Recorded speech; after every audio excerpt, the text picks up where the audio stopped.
கர்த்தருடைய வார்த்தையை பகிர்ந்து கொள்ளும்படியாக ஆண்டவர் எனக்கு கொடுத்த அந்த சங்கீதம் மாதத்துக்கு கொடுத்த வாக்கு தத்துவத்தினுடைய வார்த்தையே தொடர்ந்து இந்த மாதம் முழுவதுமாக பேச வேண்டும் என்று கர்த்தர் உள்ளத்தில் கொடுத்தார்.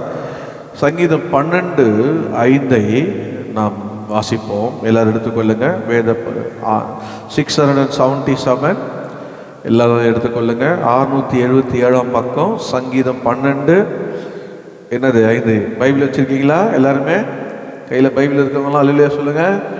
அல்லேலூயா, ரொம்ப சந்தோஷம். பைபிள் எடுத்துடுவாங்க. இன்னைக்கு கூட நிறைய பேர் கையில் பைபிள் எடுத்து நான் பார்த்தேன். ரொம்ப சந்தோஷம். கர்த்தர் ஆசீர்வதிப்பார். வாசிக்கலாமா? எல்லாம் சேர்ந்து வாசிப்போமா? ஏழைகள் பாலக்கப்பட்டு நிமித்தமும் எளியவர்கள் விடும் பெருமூச்சு நிமித்தம் நான் இப்போது எழுந்து அவன் மேல் சீரர்களுக்கு அவனை காத்து சுகமா இருக்க பண்ணுவேன் என்று கர்த்தர் சொல்லுகிறார். ஜெபிப்போம். அன்பும் கிருபையும் நிறைந்த எங்கள் பரலோகத்தின் பிதாவே, உம்முடைய குமாரனாகிய இயேசுவின் நாமத்திலே இந்த வசனத்தை உம்முடைய கருத்தில் ஒப்பு கொடுக்கிறேன். கர்த்தர் இதை தொட்டு பிட்டு ஆண்டவரே கர்த்தாவை ஆசீர்வதித்து என்னோடு எங்களோடு பேசும். நீர் என்ன எங்களுக்கு சொல்ல சித்தமாக இருக்க அவைகளை சொல்வதற்கு ஆண்டவர் என்னை கிருபை தாரமாப்பா. இயேசுவின் நாமத்தில் ஜெபிக்கிறேன் பிதாவே, ஆமென். பாருங்க, இந்த மாதம் 1ஆம் தேதி வாக்கு தத்தம் கொடுத்தேன். என்ன வாக்கு தத்தம் அப்படின்னு பார்த்தீங்கன்னா, அந்த வாக்கு தத்தத்தில் நான் சொன்னது 3 காரியங்களை நான் சொன்னேன். என்ன அப்படின்னா, செய்தியின் தலைப்பாக பெருமூச்சு விடும் அவனை காத்து சுகமா இருக்க பண்ணுவேன். என்ன வாக்கு தத்தம்? மூச்சு இருக்கா? பக்கத்துல பாருங்க, மூச்சு இருக்கான்னு பாருங்க. இன்னைக்கு இருக்கா? பெருமூச்சு விடு, ஒரு வாட்டி விடுவோமா? பெருமூச்சு எல்லாம் மூச்சை விடுங்க. நீங்க மூச்சை பிடிச்சிட்டீங்கன்னா அப்புறம் அவ்வளோதான். அப்புறம் இப்போ என் பிரசங்க வேலையே மாறிடும் எனக்கு. ஒரு வாட்டி முழிச்சு இழுப்போமா? பெருமூச்சை எப்படி இழுப்பீங்க? 1 2 3 ஓகே. இல்லை, எல்லாம் பெருமூச்சை என்ன பண்ணோம்? இழுக்கணும். தேவ சமூகத்தில் இழுப்போமா? என்ன பாருங்க, இங்கே வேடி பார்க்காதீங்க. பக்கத்தில் இருக்காரா பாருங்க, எங்கேயோ போய் தட்டி எழுப்புங்க. ஆளா அலர்ட்டாக இருக்கீங்களா? மூச்சு விட்ட பிறகு பக்கத்தில் இருக்காரான வர பார்த்துங்க, அதையும் பார்த்துங்க. எல்லாம் இழுப்போமா? 1 2 3 இழுப்போம். ஏன் பாஸ்டர் இந்த சீசனில் போய் மூச்சு விட சொல்கிறீங்களே? ஒரு பக்கம் விடுது, ஒரு பக்கம் விடல, 2 மூக்குமே அடைச்சி இருக்குன்னு சொல்கிறீங்களா? கவலைப்படாதீங்க, நான் வரும்போது தைலத்தோடு தான் வந்திருக்கிறேன். யார் யாருக்கு தைலம் வேணுமோ மூச்சு விடுறதுக்கு உங்களுக்கு தைலத்தை கொடுக்குறேன். கர்த்தருக்கு ஸ்தோத்திரம். பாருங்க, இந்த தேவ சமூகத்தில் நாம் விடுகிற பெருமூச்சை ஆண்டவர் கேட்டு ஆண்டவர் என்ன பண்ணுவாராம்? தேவன் இறங்கி நம்மளை சுகமாக இருக்க பண்ணுவாராம். ஆமே. முதலாவது தேவன் பெருமூச்சை கேட்டு நமக்காக இறங்கி காத்து சுகமா இருக்க பண்ணுவேன் வாக்கு பண்ணார். 2வதாக இயேசுவே என்ன பண்ணாராம் அப்படின்னு பெருமூச்சு விட்டாராம். ஏன்? ஒரு கோணான வாய், காது கேட்காது. அவனை கொண்டு வரும்போது தனியாக கொண்டு போயிட்டு அவனை பிடிச்சி மேலே பார்த்து பெருமூச்சு விட்டாராம். நான் அதை போன வாட்டி சொல்லலை, ஏன்னா அது ரெக்கார்டிங் போகுது அப்படின்ட்டு. சம்டைம்ஸ் சொல்லுவாங்க, இந்த ஓவர் மெடிக்கேஷன் எடுக்கிறவங்க ப்ரெக்னென்ட் ஆகிட்டாங்கன்னா அது என்ன ஆனால் குழந்தைய பாதிக்கும் அப்படின்ட்டு. அந்த காலத்தில் என்ன டோஸ் எடுத்தாங்க தெரில. உங்களுக்கு தெரியல, வயிற்றில் எப்படி கரு உருவாகுது ஒரு அரிசி அப்படின்னு பாஸ்டமா பிரசங்கம் பண்ணாங்க பாருங்கள. இப்போது நான் 2007 அமெரிக்காவுக்கு போகும்போது பார்த்தீங்கன்னா, திடீர்னு ஃப்ளைட் ஏறும்போது மனைவி சொல்கிறா, ஏன்னா இப்போது ப்ரெக்னெண்ட்டாக இருக்குன்னு சொல்கிறா. எங்களுக்கு ஏற்கனவே 2000 2007 வருஷம் கிராப். நான் பயந்துட்டேன். நாடா இது எப்படி நல்லா பிறக்குமா, இல்லை கை கம்மியாக பிறக்குமா, இல்லை ஆள் கொஞ்சம், இந்த ஒரு பயம் இருந்தது பாருங்க. அப்போது கர்த்தர் கிருபையில் கிரேஸ் அலிஷா 2008 நல்லா ஊழியக்காரி பாஸ்டம்மா மாதிரி உட்காந்துருக்கா பாருங்க, Grace Alisha. So it is not our imagination. ஆனால் ஆண்டவர் அந்த கோணையான வாயை பார்த்து காது கேட்காத அவனை பிடிச்சி அப்படியே வானதை அளந்து பார்த்து உடனே சிலர் நீங்க யார் பெற்ற யார் செய்த பாவம் நினைக்காதீங்க. இது யார் செய்த பாவமும் இல்லை, தேவனுடைய நாமும் மையப்படுது என்று சொல்லி ஆண்டவர் அவனை எப்பத்தா அப்படின்னு சொல்லி அவனுடைய காது திறக்க பண்ணாரு, வாய் சரியாக்கினாரு, பேச வைத்தார். இயேசு பெருமிச்சு விட்டார். இப்போ என்ன சொல்லி கொடுத்தான்? தேவ சமூகத்தில் வந்து அவங்களுக்கு படுற வலி வேதனை அதை கர்த்தாவே பாருங்கப்பான்னு சொன்னீங்கன்னா இயேசு பார்த்து என்ன பண்ணுவார்? பெருமூச்சு விட்டு சுகப்படுத்துவார்னு சொல்லி கொடுத்தேன். மூணாவது, ஆவியானவர் நம்ம எப்படி ஜபிக்கணும்னு தெரியாத போகிற பிரச்சனையில் பாடுகள் நம்ம என்ன பண்ணுவோம் அப்படின்னா நமக்குள்ளே இருந்து பெருமூச்சோடு ஆவியான வேடுதல் செய்வாராம். அது என்ன வேடுதல் அப்படின்னா, யோவான் சொல்வார், பிரியமானவனே உன் ஆத்தும வாழ்து போல எல்லாவற்றையும் நீ வாழ்ந்து எப்படி இரு? சுகமாயிரு.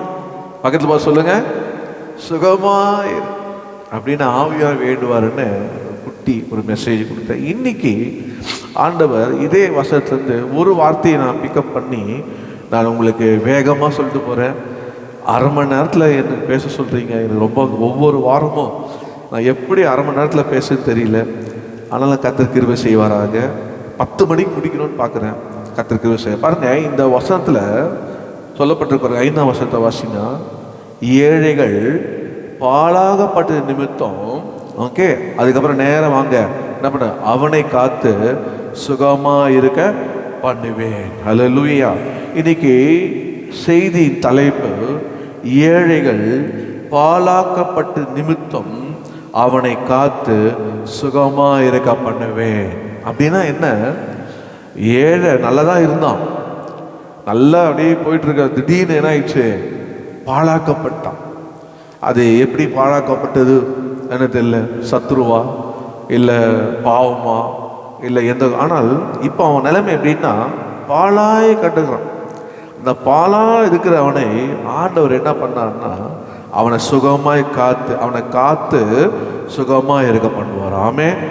நீங்கள் சொல்கிறீங்க பாருங்க, நல்லா தான் இருந்தது இப்போ பாலாக போயிடுச்சு அப்படின்றீங்க. அதை பற்றி கவலைப்படாதீங்க. ஆண்டவர் அவனை காத்து சுகமாக இருக்க பண்ணுவார். ஆமே. நம்முடைய ஆண்டவர் அப்படியே விடுறவர் அல்ல. நம்முடைய ஆண்டவர் தேடி வருகிறவர், நம்முடைய ஆண்டவர் காக்கிறவர், நம்முடைய ஆண்டவர் சுகமாக இருக்க பண்ணுவார். இந்த கொஞ்சம் இன்ட்ரடக்ஷனாக சில வருஷத்தில் வந்து சொல்லிட பாருங்க.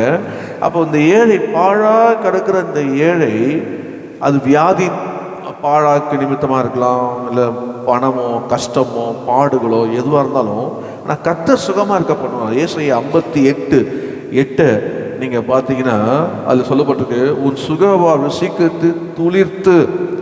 கர்த்தருடைய மகிமை பக்கம் வந்து 864 பாருங்க சொல்ற, உன் சுகம் அப்போது விடியற்கால வெளுப்பை போல உன் வெளிச்சம் எழும்பி உன் சுகவாழ்வு சீக்கிரத்தில் துளிர்த்து, உன் நீதி உனக்கு முன்னாலே செல்லும், கர்த்தருடைய மகிமை உன்னை பின்னாக காக்கும். உங்களுடைய நீதி, உங்க சுகவாழ்வு துளிர்த்து, உங்க நீதி உங்கள் பின்னாக வந்து ஆண்டவர் சமூகம் காக்கும். அதனால கர்த்தருக்கு ஸ்தோத்திரம். பாருங்க. அப்ப ரெண்டாவது இன்னொரு வசனம் காட்டுற பாருங்க, முன்னுடைய இன்ட்ரோடக்ஷனாக சங்கீதம் 9:13 நீங்க பார்த்தீங்கன்னா 675 பக்கத்துல அதுல பார்த்தீங்கன்னா அங்க சொல்லுவார் பாருங்க, அவரு மரண வாசலிருந்து என்னை தூக்கி விடுகிற கர்த்தாவே என்று சொல்றார். மரண வாசலிருந்து அவர் ஒரு பாழ போயிட்டாரு. அவரு அவ்வளவுதான், இவன் தாவீது எழுந்துக்க மாட்டோம் அப்படின்னு சொல்லி சத்துருக்கள்லாம் சொன்னாங்க. ஆனா சத்துருக்கள்லாம் சொன்னாங்க, ஆண்டவர் என்ன பண்ணாரு? அவனை மரண படுகை மாற்றி போட்டாராம், அவனை ஆண்டவர் சுகமாக்கினாராம். நீங்க இன்னும் வருஷத்தை காமிக்கிற பாருங்க. நீங்க பிலிப்பு 2:27 பார்த்தீங்கன்னா 272 பக்கத்துல பார்த்தீங்கன்னா அதுல சொல்லப்பட்டிருக்க பாருங்க, அவன் வியாதிப்பட்டு மரணத்துக்கு சமயமானது மெய்தான், ஆகிலும் தேவன் அவனுக்கு இறங்கினார். அவனுக்கு இறங்கினால் துக்கத்து மேல் துக்கம் எனக்கு உண்டாகாதபடிக்கு எனக்கும் இறங்கினார் அப்படின்னு வசனம் சொல்லி பாருங்க.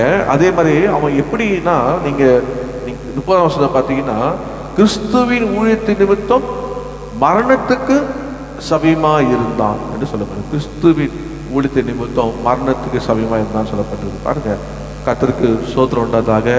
ஓ சின்ன படமா, ஓ தேவனுக்கு மகிமை, தூக்கி எடுத்தார் என்னை, தூக்கி எடுத்தார்.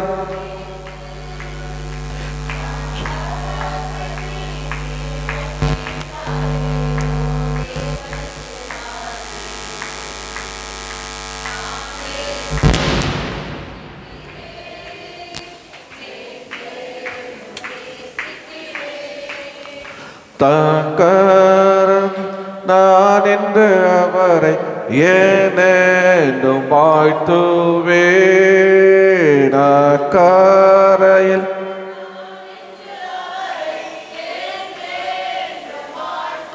இருக்கிறதே கொஞ்ச நேரம், இதுல வேற டிஸ்டர்பன்ஸ்.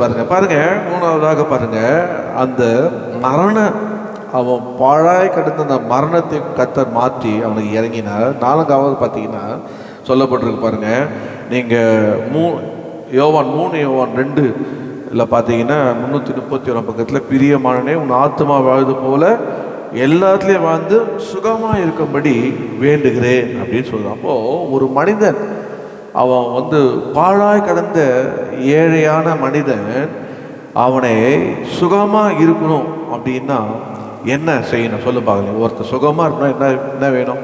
சுகமாக வாழணும், என்ன வேணும் சொல்லுங்களேன். இருக்கீங்களா?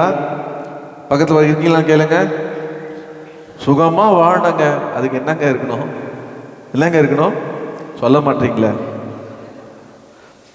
ஒருத்தருக்கு வேலை இருக்கணுமா, ஏன்னா சம்பாரிச்சா தானே சுகமாக சாப்பிட்டு இருக்க முடியும். அப்புறம் சொல்ல மாட்டீங்களே. பணம் வேணும், பணம் வீட்டில் பணம் வேணும், மரத்தை வைங்க, பணம் வளரும். அதுக்குதான் வேலை செய்யணும். வேலை செய்தால் பணம் வரும். வேலை செய்யலாம் என்ன வராது? பக்கத்து பார்த்து சொல்லுங்க, அப்படி யாராவது வேலை செய்யாமல் சும்மா சுற்றி இருக்கிறாங்கன்னா பார்க்கலாம். ஏன்னா நான்லாம் அப்படிதான் இருந்தேன்.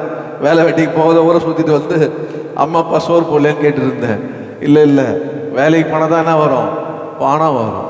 இல்லை அப்போ சுகமாக இருக்கலாம். அப்புறம் வேற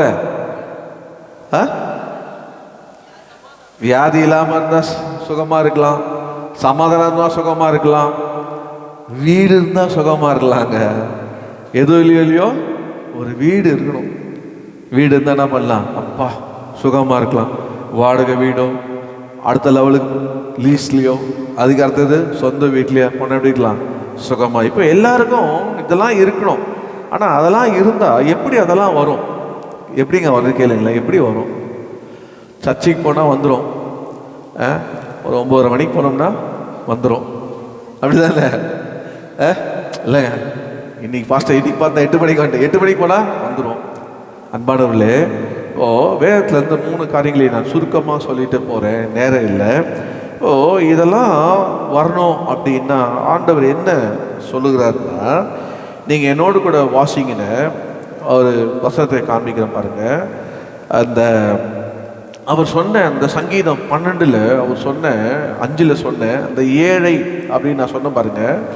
அந்த ஏழையினுடைய அதை சொல்ல, இந்த ஏழைகள் பாழாக்கப்பட்ட நிமித்தமும் அவனை காத்து சுகமா இருக்க பண்ணுவேன் என்று கர்த்தர் சொல்லுகிறார். அது வாக்குத்தம். எப்படி அப்படி பண்ணுவார்னா, என்னோட எடுத்துக்கொள்ளுங்க. சங்கீதம் 132, சங்கீதம் 132 அதுல 15ஆம் வசனத்தை எல்லாம் எடுத்துட்டீங்களா? 132:15 அதுல என்ன சொல்றாரு பாருங்க ஆண்டவர், அதன் ஆகாரத்தை நான் ஆசீர்வதித்து அதன் ஏழைகளை நான் அப்பத்தினால் திருப்தியாக. வீடு இருந்து, வேலை இருந்து, வீட்டில் பணம் இருந்து, எல்லாம் இருந்து என்ன இல்லைன்னா எப்படி இருக்கும் சொல்ல மாட்டீங்களா? ஆசீர்வாதம் இல்லைன்னா என்ன இருக்கும்? ஒண்ணுமே கிடையாது.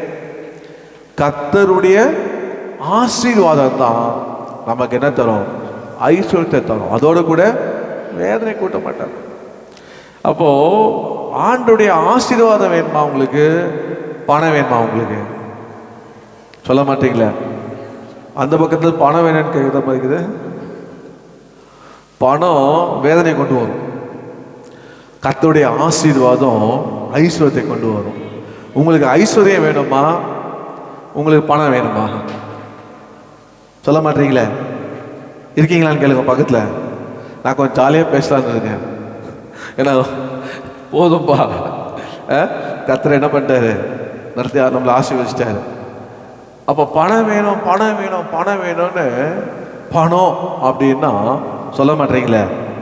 பணம் கூட வாய் அப்படி திறக்கமா போய் வச்சு பார்த்துட்டு அப்புறம் நீங்கள் அடி வாங்கல, அது எண்ணெயை மாட்டி விட்டுறாதீங்க. அன்பானவர்களே, பணம், அது வேதம் சொல்லுது பணம் நல்லது, அது எல்லாத்துக்கும் உதவும். ஆனால் பண ஆசை எல்லாம் தீமைக்கும். நான் பணம் வேணும் பணம் வேணும்னு இந்த ரோட்டில் எவனா மண் கல் எதாவது கொட்டி இருக்குங்க, கல் அடிக்க வச்சுருப்பான். அந்த வீட்டு ஓனர்கிட்ட போய் கேட்பேன், நான் சொல்லுங்கள் எனக்கு வேலை கொடுங்க, காசு வண்டி கொடுங்க, நான் எடுத்து என்ன பண்ணுறேன், எங்கே சொல்கிறீங்க அங்கே நான் வச்சிடறேன். அவன் கீழே என்னை பார்ப்பா, என்னடா இவன். அந்த மாதிரி எனக்கு கொடுத்துருக்காங்க. நான் ஒரு ஆளாக மண் அள்ளி எங்கே சொன்ன போட்டிருக்கேன், நான் ஒரு ஆளாக கல் சுமந்து கொண்டு போய் போட்டு காசு வாங்கியிருக்கேன். எப்படியாவது காசு பணம் வேணும் பணம் வேணும், சாப்பிட்றதுக்கோ சினிமா பார்க்கறதுக்கோ தண்ணி அடிக்கிறதுக்கோ ட்ரெஸ்ஸு போடுறதுக்கோ ஊர் சுற்றுறதுக்கோ மைனர் மாதிரி காட்டுறதுக்கோ பணக்கா மாதிரி காட்டுறதுக்கோ எல்லாம் வேஷம்தான். ஆனால் அதுக்கு என்ன தான் வேணும், பணம். அந்த பணம் என்ன ஐஸ்வர்யவானா ஆக்கல. என்னைக்கு கர்த்தர் இடத்துல வந்தோன்னோ, எப்போ கர்த்தர் தெரிந்து கொண்டோன்னோ, அப்போ என்ன பண்ணான்னா என் ஆகாரத்தை ஆசீர்வதித்து இந்த ஏழை என்ன பண்ணாராம், அப்பத்தினால திருப்தி ஆயிட்டாராம். அப்போ அவருடைய ஆசீர்வாதம் ஐஸ்வர்யம். நான் ஒரு ஐஸ்வர்யவான்ங்க. ஹலோ பாஸ்டர்கிட்ட யாராவது எவ்வளோ வேணும், இப்போ ஒரு பேப்பர் எடுத்து பாஸ் பண்ணுறாங்க போகுது இல்லைங்க, ஒரு பேப்பர் போகுது பாருங்க, ஒரு பேப்பர் போகுதாங்க, பாஸ்டர் ஐஸ்வர்யவானா இருக்கிறார், எழுது எழுது எழுது, யாரும் வேணும் எழுதி கொடுங்க கொடுங்க கொடுங்க, நிச்சயமா நான் எல்லாருக்கும் கொடுக்குறேன், எவ்வளோ வேணாலும் எல்லாருக்கும். அந்த மனசு எனக்கு கர்த்தர் கொடுத்துருக்காருங்க. அல்லேலூயா. பாருங்க, பணத்தை தேடி போகாதீங்க, கர்த்தருடைய ஆசீர்வாதத்தை தேடி வாங்க. கர்த்தர் தான் உங்களை ஆசீர்வதிக்கிறவர். யாக்கோபு சொன்னா பாருங்க ஒரு வார்த்தை, ஆண்டவரே வெறும் கையாவும் ஒரு கோலும் கையும் தடியுமாக போனாராம். ஆனால் இப்போ எப்படி இருக்கான், 2 பரிவாதமா சும்மா வராது. அப்போ கூட ஆசை அவனுக்கு பத்தல, என்னை ஆசீர்வதிங்கப்பா என்னை ஆசீர்வதிங்கப்பா. தனியாக வந்துட்டான், எல்லாரையும் அனுப்பிச்சிட்டு நம்ம ரகசியம் யாருக்கும் தெரியக்கூடாது ஏன்னா அவர் ஆண்டவர் வழி தனியாக சந்திச்சு அனுப்பிச்சார். இப்போ திரும்பி போகிறான், அதே ஆண்டவரை தனியாக சந்திச்சு சேருவனா இல்லையான்னு நிச்சயத்தை வாங்கிட்டு போகலான்னு எல்லாரையும் முன்னே அனுப்பிச்சிட்டான். அதையாவது இவனை காப்பாற்றிட்டோம் அப்படின்னு அனுப்பிச்சிட்டான். ஆனால் அவன் பார்த்தான், அப்போட அவன் மனசு அடிச்சிக்குது, ஐயோ நம்ம என்ன பண்ணோம், ஆற்றை கடந்து கர்த்தரிடத்துல போன்னு அங்கே வந்தான் பாருங்க. அவரை போய் பிடிச்சான், என்னை ஆசீர்வதிங்க ஆண்டவர் என்னை ஆசீர்வதிங்க, போராடுறான், என்னை ஆசீர்வதிங்க ஆண்டவர் என்னை ஆசீர்வதிங்க ஆண்டவர். நான் சொல்கிறேன், நீங்கள் ஆண்டவர்கிட்ட வந்து ஆண்டவர் இந்த மாதம் உங்கள் பெருமூச்செல்லாம் கேட்டு இந்த ஏழையாகி உங்களை காத்து சுகமாக இருக்க பண்ண ரகசியம் தெரியுமா, ஆண்டவரை பிடிச்சிக்கிட்டு என்னை ஆசீர்வதிங்கப்பா என்னை ஆசீர்வதிங்கப்பா என்னை ஆசீர்வதிங்கப்பா அப்படின்னு கேளுங்க, உங்களை ஆசீர்வதிப்பார். ஆமே. எப்படி ஆசீர்வதிப்பாராம், முதல்ல உங்கள் ஆகாரத்தை ஆசீர்வதிப்பார். ஆண்டவர் என்ன பண்ண, உங்கள் அப்பத்தினால உங்களை திருப்தி ஆக்கும். சொல்லுவீங்க, என்னை ஆண்டவர் திருப்தி ஆக்காருப்பா அப்படின்னு சொல்கிற ஆசீர்வாதம் யாருன்னா கர்த்தர் தான். அதனால் கர்த்தரை நீங்கள் பிடிச்சு கொள்ளுங்க. பாருங்க, நான் சொன்னேன் இங்கே 3 காரியங்களை நான் உங்களுக்கு காட்ட போகிறேன்னு சொல்லிட்டு. அப்போ முதலாவதாக ஆண்டவர் நம்மை ஆசீர்வதித்து நம்மை ஆண்டவர் திருப்தி ஆக்க வேண்டும் என்றால் எப்படி அப்படி ஆக வேண்டும்னா, நீங்கள் எடுத்துக்கொள்ள என்னோடு கூட நீங்கள் வாசிப்பீர்கள்.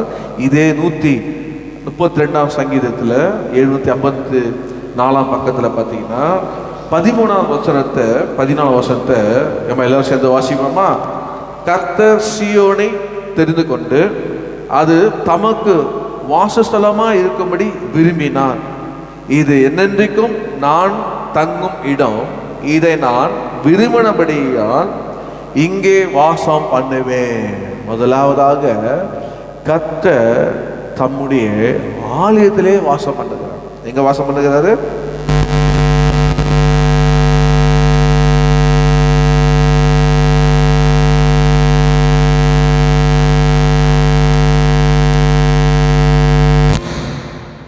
தேவகுமாரா, தேவகுமாரா என்ன நினைங்கப்பா. என்ன நினைச்சீங்கன்னா சொல்ல மாட்டீங்களே. பாருங்க, அப்போ முதலாவதாக ஆண்டவர் தேவன் நம்மோடு வாசம் பண்ணும்படியாக இங்கே வந்தானா. நீங்கள் என்னோட கூட நாங்கள் வசனத்தை காட்டுறேன், ரொம்ப நல்லா இருந்தது. நீங்கள் உபாகம் 33:28 டக்குன்னு வாசிங்க. 268 பக்கத்தை நான் வாசிக்கிறேன், வாசிங்க. 268 33:28. இஸ்ரவேல் சுகமாய் தனித்து வாசம் பண்ணுவான். யாக்கோபின் ஊற்றானது தானியமும் திராட்சை ரசமும் உள்ள தேசத்திலே இருக்கும். அவருடைய வானமும் பனியை பெய்யும். பாருங்க, ஆண்டோடைய வார்த்தை மோசே மூலியமாக வெளிப்படுகிறது. இஸ்ரவேல் சுகமாய் தனித்து வாசம் பண்ணுவான். இப்போ ஆண்டவர் ஒவ்வொருவரும் நம்ம சுகமாய் தனித்து வாசம் பண்ணணும் அப்படின்னு தான் ஆண்டவர் விரும்புகிறார். அதாவது நம்முடைய வாழ்க்கையில் ஆண்டவர் நம்மளை கொண்டு போகிற பாதையில் கர்த்தரே உங்களோடு இருந்து உங்களை சுகமாய் அவரோடு நீங்கள் வாசம் பண்ணி உங்களை ஆசீர்வதிப்பார். ஆமே. அதனால் பாஸ்டர் சொல்லிட்டாரு கல்யாணம் பண்ணிக்கோனான்றாரு நினச்சிக்காதீங்க. தனிமைன்னா அந்த தனிமை இல்லை. இப்போ குடும்பமாக இருக்கும், மனைவியை கைட்டு விட்டுடலாம் அப்படின்னு நினைக்கிறீங்க, அது இல்லை. அந்த இல்லை, கர்த்தரோடு வாசம் பண்ணும்போது கர்த்தர் உங்களை ஆசீர்வதித்து சுகமாக இருக்க பண்ணுவாராம். பாருங்கள், இன்னொரு வசனத்தை காட்டுற பாருங்க. நீங்கள் சுகமாக தனித்து மாத்திரமல்ல, யாத்ராமம் 29:49 பார்த்தீங்கன்னா 109வது பக்கத்தில் பாருங்கள். யாத்ராமம் 29:46 நீங்கள் பார்த்தீங்கன்னா அதில் சொல்ல பாருங்க, எடுத்துங்க. நடுவே நான் வாசம் பண்ணும்படி தங்களை எகிப்து தேசத்திலிருந்து புறப்பட பண்ணின நான் தங்கள் தேவனாகிய கர்த்தர் என்று அவர்கள் அறிவார்கள்.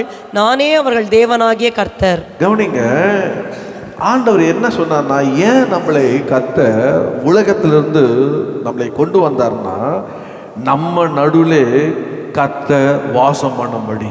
எதுக்காக நம்மளை ஆண்டவர் எகிப்திலிருந்து வெளியே கொண்டு வந்தார்? உலக பாவத்திலிருந்து எதுக்கு வெளியே கொண்டு வந்தார்?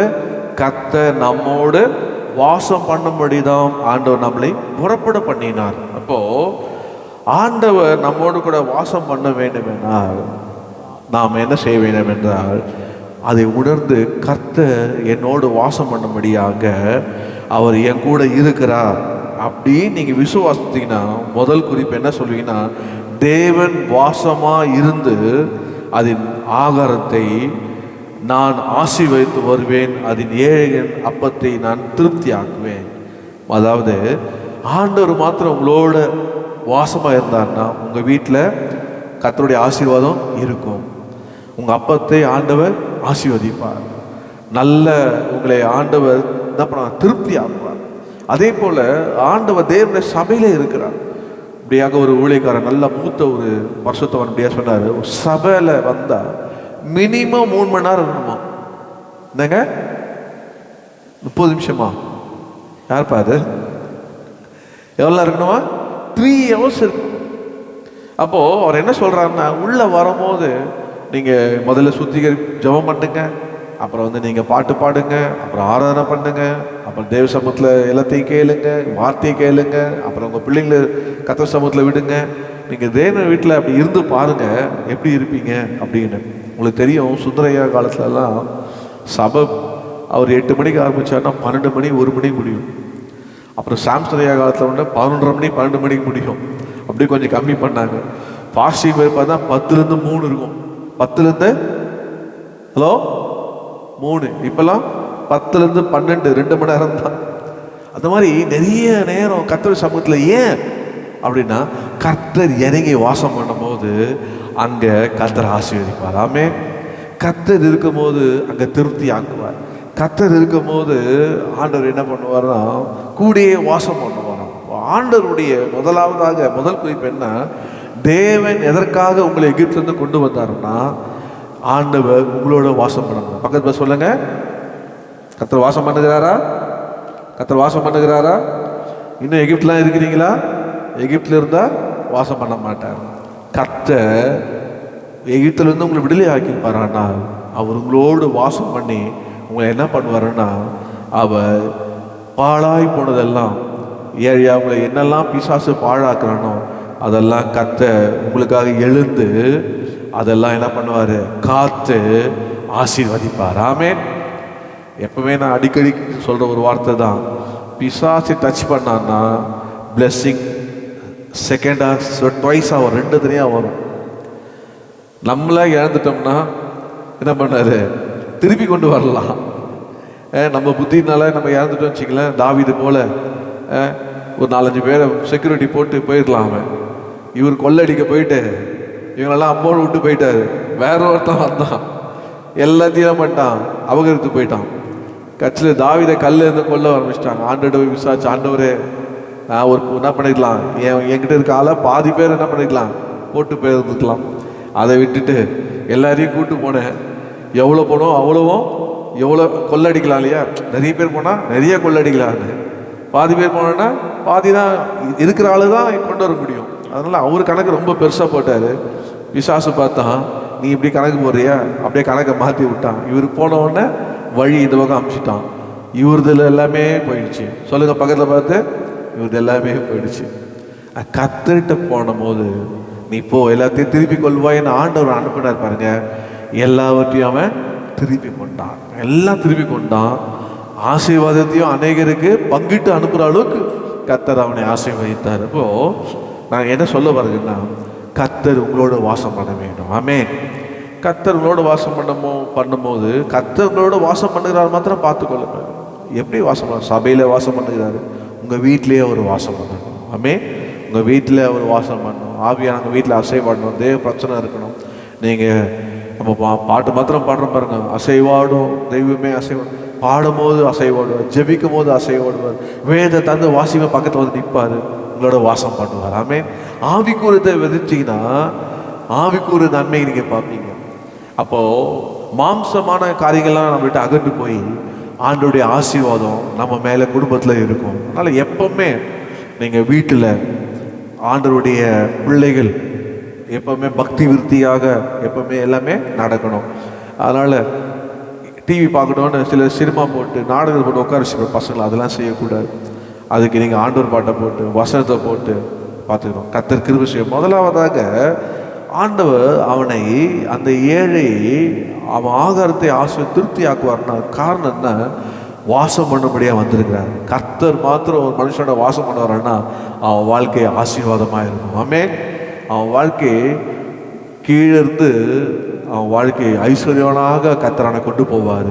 அவன் வாழ்க்கையில் ஒன்றுமே குறைப்படாது. எத்தனை விசுவாசிக்கிறீங்க? அப்போ என்ன ஆண்டவர் சொல்கிறாருன்னா, இந்த மாதத்தில் ஆண்டவர் கொடுத்த வாக்குத்தத்தை போல இன்னைக்கு ஆண்டுடைய அந்த செய்தியினுடைய தலைப்பு, தேவன் வாசமாக இருந்து என்ன பண்ணுவாராம், ஆகாரத்தை ஆசீர்வதித்து என்ன பண்ணுவாராம், அப்பத்தை திருப்தி ஆக்குவாராம். எப்பொழுது அவர் உங்களோடு வாசமாக இருக்கும்போது. ரெண்டாவதாக ஒரு காரியத்தை சொல்லி நான் முடிக்கிறேன். ரொம்ப பெரிய செய்தியில் சின்னதுதான். ரெண்டாவதாக எடுத்துக்கொள்ளுங்க, நீங்கள் யோவான் எழுதின சுவிசேஷம் 14ஆம் அதிகாரம் 23 நீங்கள் வாசிப்பீங்கன்னா வாசிங்க. யோவான் 150வது பக்கம். இயேசு அவனுக்கு பிரதியுத்தரமாக, ஒருவன் என்னில் அன்பாய் இருந்தால் அவன் என் வசனத்தை கைக்கொள்ளுவான், அவனில் என் பிதா அன்பாய் இருப்பார், நாங்கள் அவனிடத்தில் வந்து அவனோடே வாசம் பண்ணுவோம். பாருங்க, ரெண்டாவது ஆண்டவர் சொல்றாரு, என்ன எப்படி ஆண்டவர் வாசம் பண்ணுவாராம், யாரோடு ஆண்டவர் வாசம் பண்ணுவாராம். அவர் சொல்ற வார்த்தை பிரகாரமாக 150 பக்கத்தில் என்னில் அன்பா 23, அதாவது 24, என்னில் அன்பாய் இராதவன் என் வசனத்தை கை கொள்ள மாட்டான். அப்போ 23 சொல்றாரு, இயேசு அவனுக்கு பிரதியுத்தரமாக, ஒருவன் என்னில் அன்பா இருந்தால் அவன் என் வசனத்தை கை கொள்ளுவான், அவனில் என் பிதா அன்பா இருப்பார், நாங்கள் அவனிடத்தில் வந்து அவனோடைய வாசம். ஒரு மனுஷன் மாத்திரம் வசனத்தைப்படி வாழுறான், கை கொண்டு அன்பு செலுத்து வாழ்வானால் பிதாவும் இயேசுவும் அவனோட இருப்பார். ஆமே. எத்தனை பேர் இருக்கிறீங்க? எத்தனை பேர் சந்தோஷப்படுறீங்க?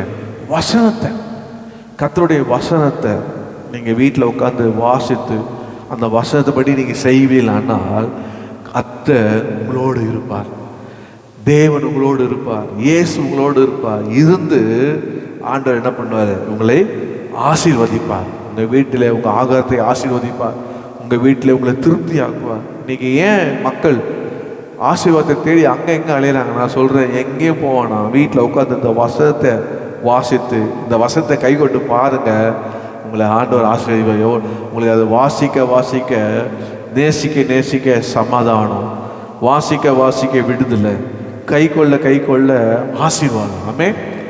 இன்னைக்கு ஏன் வீட்டில் ஒரே சாபமாக இருக்குன்னா, அவர் வேதப்படி செய்யலை. அதெல்லாம் சும்மா எழுதியிருக்குங்க, இதெல்லாம் யாருங்க ஃபாலோ பண்ணுறது, இதெல்லாம் ரொம்ப கடினங்க அப்படின்னு சொல்லிட்டு காலையில் எங்கே இருப்பார் அவர் சொல்லுங்க? காலையில் எங்கே இருப்பார்? ஆலயத்தில் இருப்பார். மாலையில் வேற எங்கேயாவது இருப்பார். அப்படி வாழ்ந்தா என்னதான் வரும்? கிட்னி ஃபெயில் ஆகும், ஹார்ட் ஃபெயில் ஆகும், சுகர் ஷூட் ஆகும், கண்ணு தெரியாது, எல்லா வியாதியும் வரும். ஆனால் கர்த்தருடைய வார்த்தையை நேசித்து கை கொண்டு வாழ்கிற வாழ்க்கையில் இயேசு அங்கே அன்பாக இருப்பார், அங்கே ஆசீர்வாதம் இருக்கும். ஒரு காசு கூட கிரியமாக போகாதுங்க. நான் ரட்சிக்கப்பட்டதுனால ஹாஸ்பிட்டலில் போய் செலவு பண்ணதுக்கு இல்லவே கிடையாது. ரொம்ப ரொம்ப ரேர், ரொம்ப ரேர். ஏன்னா ஆண்டவர் நம்ம ஆசீர்வதிக்கிறார். வியாதியை பார்த்து விரட்டுறோம் நம்ம. இது தேவனுடைய ஆலயம், இதில் பசுத்த ஆவியான வாசம் பண்ணது, இதில் என்ன இல்லை, எந்த வியாதிக்கு இடம் இல்லைன்னு சொல்லி விரட்டி வெறும் ஸ்தோத்திரம், ஜெபம், வேதவாசி, ஊழியம், சர்ச்சி, இப்படி கர்த்தரோடையே அவரோடையே வாசம் பண்ணும்போது வியாதிக்கு இடமே இல்லை. பலவீனம் வரும், அது சோதனையாக இருக்கும், பலன் தந்திருக்கிறாரு. ஆமே. இந்த மாதிரி சம்டைம் பிசாசு நம்மளை படுத்தும் போது நம்ம வர தேவனோ ஜாம் நம்ம சுகப்படுத்திருக்காரு, ரொம்ப ரேரு. ஆனால் இன்னைக்கு சர்வசாதாரணமாக அவனுடைய ஆசீர்வாதம் நிற்காத காரணம்னா, அவங்க கர்த்தருடைய வார்த்தையை கை கொள்ளாதனால பொத்தல் பயிர போடுற ஒரு வாழ்க்கையை காணப்படுது. ஆனால் இன்னைக்கு நீங்கள் அவருடைய வார்த்தையை கை கொள்ளணும். எப்படிங்க கை கொள்ள முடியும்? ரொம்ப சிம்பிள். இயேசுவை நேசிங்க. ஆமே. ஒரு மாத்திரம் ஆண்டவரை நேசிப்பானா, உண்மையாக ஆண்டவரை அன்பு கொள்வானா, அவனுடைய வாழ்க்கையில் வசனத்தை கை கொள்வான். பாருங்க, ஒரு சம்பவத்தை உங்களுக்கு காண்பிக்கிற பாருங்க. லூக்கா 7ஆம் அதிகாரம் 36லேருந்து 47 வீட்டில் நீங்கள் வாசித்தீங்கன்னா அதில் 47 சொல்லப்பட்டிருக்கு பாருங்க. அது லூக்கா பக்கம் 90வது பக்கத்தில். ஆதலால் நான் உனக்கு சொல்லுகிறேன், இவள் செய்த அநேக பாவங்கள் மன்னிக்கப்பட்டது, இவள் மிகவும் அன்பு கூர்ந்தாலே எவனுக்கு கொஞ்சம் மன்னிக்கப்படுகிறதோ அவன் கொஞ்சமா அன்பு கூறுவான் என்று சொல்லி. உங்களுக்கு இந்த சம்பவத்தை வீட்டில் போய் நீங்கள் 36லேருந்து 47 பாருங்க. அந்த பாவியாக ஸ்திரீ அந்த குஷ்டரோகியான சீமோன் வீட்டில் வரும்போது இயேசு அங்கே இருக்கிறான்னு கேள்விப்பட்டு அவள் ஆண்டவருடைய சமூகத்திலே அவருடைய கண்ணீரினாலே பரிமளத்தால் அவர் என்ன பண்ணாராம், கால்கள்லாம் கழுவினார். அப்போ இவரை தொழுறது யாருன்னு தெரியாமல் இருக்காரு, இவர் தீர்க்கதரிசியான என்று சொல்லி சீமோன், அந்த குஷ்டரோகிய சீமோன் சொல்லும் போது அவர்கிட்ட சொல்கிறாரு, அந்த யாருக்கு எவ்வளோ பாவங்கள் மன்னிக்கிறோம் அவ்வளோ. அப்போ சொன்னால் யாருக்கு அதிகமாக மன்னிக்கிறோம் அவன் அதிகமாக அன்பு கூறுவான். இப்போ இயேசு மேலே அதிகமாக அன்பு வராத காரணம் என்னன்னா, மன்னிக்கப்பட்டமே என்று உணர்வு இல்லாமல் இருக்கிறான். ஆண்டவர் மன்னிச்சிட்டார், ஆனால் அவங்க என்ன இல்லை, உணர்வு இல்லை. அதனால தான் எவனா கூப்பிட்டா போயிடுறது, ஏதாவது காட்டினா பார்த்துருது, இப்படி பாவத்துக்கு போகிற காரணம் என்ன, அவர் மேலே அன்பு இல்லை. இல்லைப்பா, நான் இயேசுவை நேசித்தா என்னை வெளியே கொண்டு வந்துட்டாரு, என்னை கர்த்தர் நான் அவருடைய பிள்ளையாக இருக்கிறேன், அதனால் இதுக்கெல்லாம் நான் செய்ய மாட்டேன் என்று நான் அவரிடத்துல அன்பு கூறுறேன் அப்படின்னு நிற்கிறான் பாருங்க. கர்த்தர் அவனோட வாசம் பண்ணுவார். ஆமே. நீ நினைக்காத இதெல்லாம் பண்ணாதான் உன் வாழ்க்கையில் சந்தோஷம் ஆசீர்வாதம் நினைக்காதப்பா. உன் ஆசீர்வாதத்தை நீ கரியம் பண்ணுற, உன் உடம்பு அதை கெடுக்கிற, சீக்கிரமாக உனக்கு ஆயுஷ் நாள் கம்மியாகுதுப்பா. என் பேரை நான் சொல்கிற பேச்சை கேளு, உன் வாழ்க்கையில் நல்லா இருப்ப, சுகமாக இருப்ப, ஆரோக்கியமாக இருப்ப, ஆசீர்வாதமாக இருப்ப, கர்த்தர் உன்னாடி இருப்பார் அப்படின்னு நீங்கள் சொல்லும் போது ஆண்டவர் நிச்சயமாக சாட்சியாக நிறுத்துவார். ஆமேன். அப்படி நம்முடைய வார்த்தையை நம்ம சொல்லணும். அப்போ யார் ஆண்டவர் வீட்டில் ஆண்டவர் ஆகாரத்தை ஆசீர்வதித்து யார் ஆண்டவர் அவனை திருப்தியாக்குவார்னா, வசனத்தை கை கொள்ளுகிற உன்னை ஆண்டவர் திருப்தியாக்குவாராம். திருப்தியாக்குவார். உங்களுக்கு தெரியும், நீங்கள் மார்த்தாலாம் மரியாளும் அவள் பார்த்தா நேராக இயேசுவின் பாதத்தில் உட்காந்துட்டான். இயேசு வரார், என்ன சொல்லுவார்? ஆனால் மார்த்தாள் அநேக காரியங்களே கவலைப்பட்டார். ஆண்டவர் சொன்னார், நீ அநேக காரியத்தை குறித்து கவலைப்படுகிறாய், தேவையானது ஒன்னே ஒன்று, மரியாள் தன்னை விட்டு எடுப்படாத நல்ல பங்கை தெரிந்து கொண்டான். பாதத்தில் உட்கார்ந்தான். நீங்கள் இயேசுவின் பாதத்தில் உட்கார்ந்து பாருங்கள். ஒவ்வொரு நாளும் நீங்கள் டைம் கொடுத்து பாருங்கள், ஆண்டவர் வந்துடுவார். ஜெபத்துக்கும் டைம் கொடுத்து பாருங்கள், அந்த நேரத்துக்கு ஆண்டவர் வந்துடுவார். நீங்கள் வேத வாசிக்கிறது ஒரு டைம் கொடுங்க, அந்த நேரத்துக்கு வந்துடுவார். ஊழியத்துக்கு டைம் கொடுங்க, வந்துடுவார். கர்த்தருக்குன்னு நீங்கள் எது செய்தாலும் கர்த்தர் அங்கே வந்து உங்களோடு இருந்து கர்த்தர் உங்களை ஆசீர்வதிப்பார். ஆமே. உங்கள் வாழ்க்கையில் திருப்தியாக வைத்திருப்பார். உங்கள் வாழ்க்கையில் ஆசீர்வதித்து உங்களை ஆகாரம் கொடுப்பார். கர்த்தருக்கு மகிமை உண்டாவதாக. மூணாவதாக ஒரு கால் சொல்ல பாருங்க. நீங்கள் 2 தீமோத்தேயு 1 அதிகாரம் 14ஆம் வசனத்தை நீங்கள் வாசிப்பீங்கனால் வாசிங்க. நம்முடைய கர்த்தரின் கிருபை கிறிஸ்து நம்முடைய 2 தீமோத்தேயு 1 வாசிங்க 14. உன்னிடத்தில் ஒப்புவிக்கப்பட்ட அந்த நற்பொருளை நமக்குள்ளே வாசம் பண்ணுகிற பரிசுத்த ஆவியினாலே காத்து. மூணாவதாக பரிசுத்த ஆவியானவர் நமக்குள்ளே வாசம் பண்ணுகிறார். ஆமே. சொல்ல மாட்டீங்களே? முதல்ல தேவன் வாசம் பண்ணுகிறார். வாசம் பண்ணி உங்களை ஆசீர்வதித்து உங்களை காத்து உங்களை திருப்தியாக்குவார். இயேசு கிறிஸ்து பிதாவும் உங்களோட வாசம் பண்ணுவார். வாசம் பண்ணி உங்களை ஆசீர்வதிப்பார். எப்போது நீங்கள் வசனத்தை கை கொண்டு ஆಮೇಲೆ அன்பா இருக்கும்போது. மூணாவதாக பரிசுத்த ஆவியானவரே உங்களோட வாசம் பண்ணுவார். பாட்டு பாடுற பாருங்க. எங்களுக்குள்ளே வாசம் பண்ணும் ஆவியானவரே, இந்நாளிலும் சித்தம் போல் நடத்தி செல்லும் ஐயா. எங்களுக்குள்ளே வாசம் செய்யும் ஆவியானவரே, இந்நாளிலும் சித்தம் போல் நடத்தி செல்லும் ஐயா. ஆவியானவரே, ஆவியானவரே, பரிசுத்த ஆவியானவரே, ஆவியானவரே, ஆவியானவரே, பரிசுத்த ஆவியானவரே. ஆவியானவர் சொல்றாரு, பவுல் சொல்றாரு, நீங்க வீட்டில் போய் இந்த 12-13 வாசித்தீங்கன்னா ஆவியானவர் தான் அவரோடு இருந்து ஆவியானவர்களை அவர் ஒப்பு கொடுத்ததை ஆவியானவர் அந்நாள் வரைக்கும் காப்பார் அப்படின்னு. ஆமென். ஆவியானவர் நம்மோடு இருந்து நம்மளை காத்து ஆவியா நம்மளோட வாசம் பண்ணி ஆவியா நம்மை நடத்துவார். அந்த ரகசியத்தை எப்பவுமே தெரிஞ்சுக்கொள்ளுங்க. ஏன் பெந்தகோஸ்து மக்கள் ஜனங்களை ஞானஸ்தானத்துக்கும் பரிசுத்த ஆவியின் அபிஷேகத்துக்கும் அந்நிய பாஷை வழி நடத்திருக்காங்கன்னா, எப்போ அந்த ஒரு மனுஷன் மனம் திரும்பி ஞானஸ்தானம் எடுத்து பரிசுத்த ஆவியின் அபிஷேகத்தை பெற்று அந்நிய பாஷை பேசுகிறானோ, ஆவியானவர் அவனோட வாசம் பண்ணுவார். ஆவியானவர் அவனை பயன்படுத்துவார். ஆவியானவர் அவனை ஆசீர்வதிப்பார். ஆவியானவனை கொண்டு பெரிய காரில் செய்வார். ஆவியானவர் குடும்பத்துக்கே அவனை ஒரு ஆசீர்வாத பாத்திரமாக மாற்றுவார். அப்போஸ்தலர் 1:8 கர்த்தருடைய ஆவியானவர் பலனடைந்து அவன் வாழ்க்கையில சாட்சியா இருப்பான். ஆவியானவர். இப்போ ஆவியானவர் தான் ஆண்டவர் என்ன பண்ணாரு? சபைகளை ஊற்றப்பட்டிருக்கிறார். ஆவியானவர் தான் அசைவாடுகிறார். ஆவியானவர் இல்லாத வாழ்க்கையில பார்த்தீங்கன்னா உலக பிரகாரமான திட்டங்கள், உலகப்பரமான எண்ணங்கள், உலகப்பரமான முயற்சிகள், உலகப்பரமான பிரயாசங்கள் எல்லாம் இருக்கும். ஆனால் ஆவியை அபிஷேகத்தை பெற்றவன் தெரியும், ஆவியான வழி நடத்தும் போது அது சமாதான வழியாக, அது சந்தோஷத்தின் வழியாக, அது மகிமை வழியாக, அது ஆசீர்வாதத்தின் வழியாக ஆண்டவர் என்ன பண்ணுவார்? அவனை நடத்துவார். அப்போ போராட்டம் இருக்கும் அவனுக்கு. ஆவி பெற்றவனுக்கும் ஆவி பெறாதவனுக்கும் வித்தியாசம் இருக்கும். ஆவி பெற்றவனுக்கு அதிகமான போராட்டம் இருக்கும். ஆவி பெறாது ஒன்றுமே தெரியாது. அவனா சொல்லுவான், இதெல்லாம் என்னது, இதெல்லாம் சொல்ல மாட்டீங்களே டைம்னுவான். என்ன சொல்லுவான்? டைம் சரியா இல்லைப்பா. டைம் சரியாக தான் இருக்கு பாஸ்டர், 10 ஆயிடுச்சு முடிச்சுன்றீங்களா? வந்து பார்க்கும்போது முடிச்சிடறேன், கவலைப்படாதீங்க. ஆனால் அபிஷேகம் பெற்றவன் சொல்லுவான், கர்த்தர் என் கூட இருக்கிறார், அல்லேலூயா, இது டைம் இல்லை, அவர் வேலை இன்னும் வரல. ஆமென். அதுதான் ஆவியை பெற்றவன். அன்பானவர்களே, அப்போ வேதத்தில் பார்த்தீங்கன்னா தாவீதுக்கு இந்த விஷயம் தெரியும்.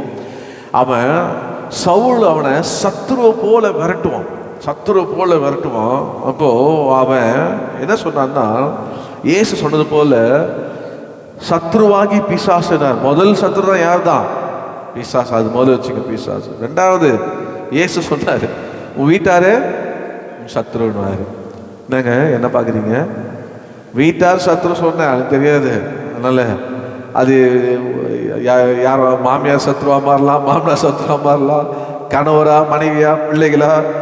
ஒழுங்காக ரட்சிப்பட்டு அபிஷேகம் பண்ணோம்னா சத்ரு கிடையாது. பாருங்க, தாவீது சொல்லுவான் சங்கீதம் 23:5, என் சத்துருக்கு முன்பாக எனக்கு பந்தியை ஆயத்தப்படுத்துவார், என் தலை என்னைனால அபிஷேகம் பண்ணுவார், என் பாத்திரம் நிரம்பி வழியும் என்று சொன்னான். பாருங்க, அப்போ ஆவியானவர் எதுக்குன்னா நம்ம கூட இருப்பார், ஆவியானவர் நடத்துவார்.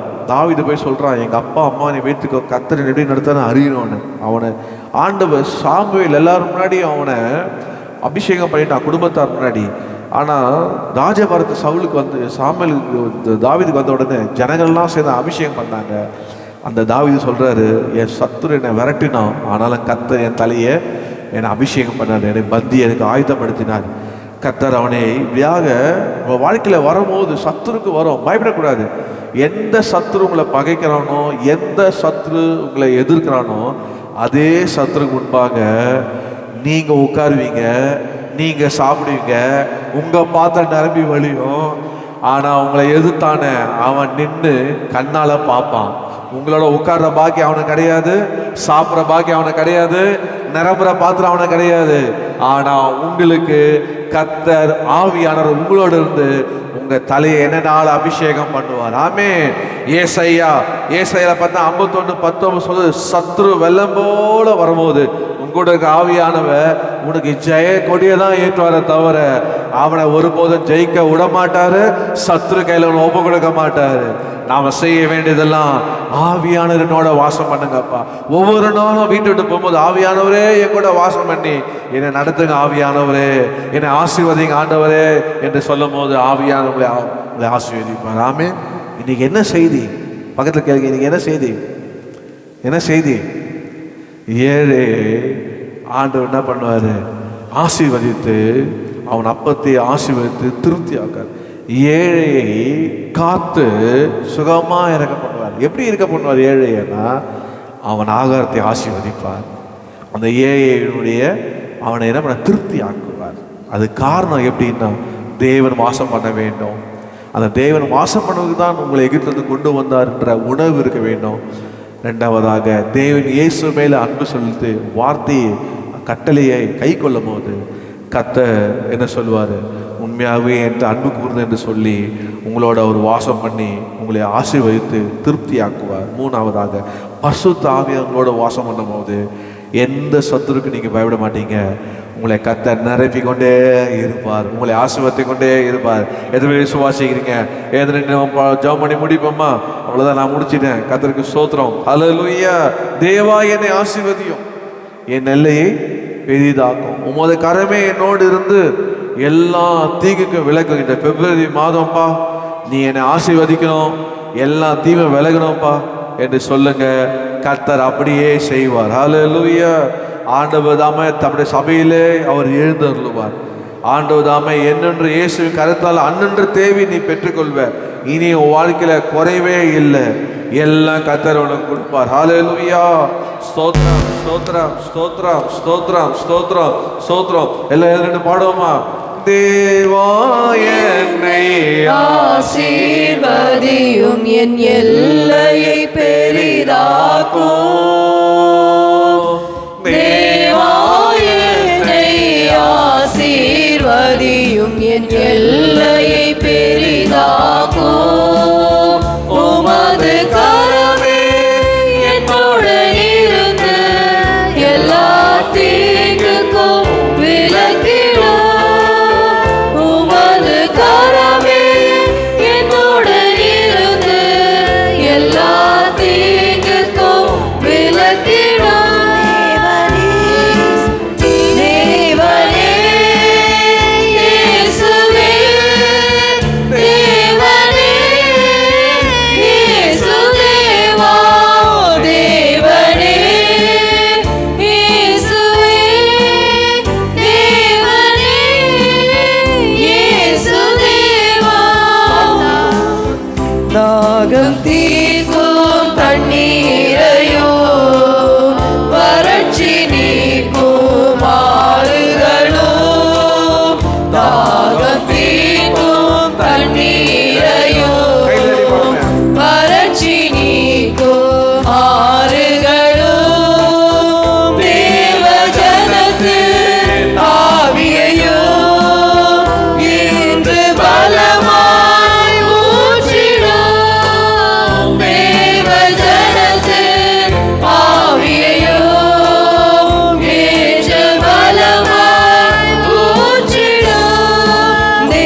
கைத்தடி தேவனே சொல்லுங்க, தேவனே, இயேசுவே, ஆவியானவரே, எழுந்தருளும், ஆசீர்வதியும், காத்தருளும்.